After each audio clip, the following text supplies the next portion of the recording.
Magandang araw po sa inyong lahat, lalo na sa ating mga pinuno, kawan at kawani ng Hukbong Katihan ng Pilipinas. Ako po si Father Dion, ang Post-Catholic Chaplain ng Headquarters and Headquarters Support Group of the Philippine Army. At ito po ang salita ng Diyos, ang ating gabay. Ngayon po ay Tuesday, July 8, 2025, ng ika-14 na linggo sa karaniwang panahon. Ang ating mga pagbasa mula sa banal na kasulatan sa araw na ito ay nagpapaalala sa atin na ang buhay ay puno ng pagsubok.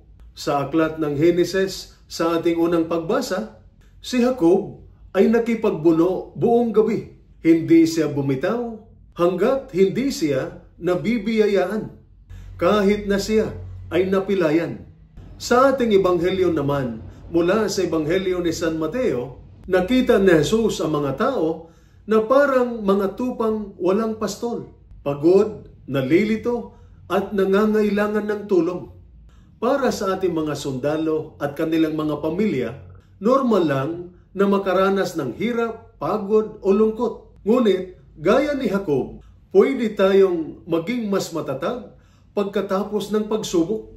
At gaya ng ginawa ni Jesus, hindi tayo nag-iisa. May Diyos na nagmamalasakit at nagbibigay ng mga taong tutulong sa atin. Malaki ang sakripisyo ng ating mga sundalo at kanilang mga pamilya. Mahabang pagkalayo sa isa't isa, pangamba at traumatic experiences. Nakakaapekto ito sa ating isipan at damdamin.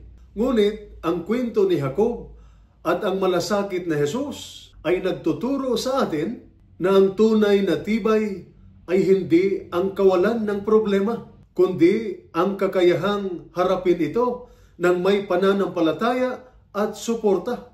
Sa panalangin, pagninilay at pagkakapit-bisig, lumalakas tayo. Kapag sumasandig tayo sa Diyos at sa isa't isa, nabubuo ang tatag ng loob na tumutulong sa ating gumaling at magpatuloy. Kaya kung mayroon kang pinagdadaanan sa buhay, huwag matakot o magdadalawang isip na mag-open up sa pinagkakatiwalaan mo. Maaring ang iyong chaplain, kaibigan, o mental health professional.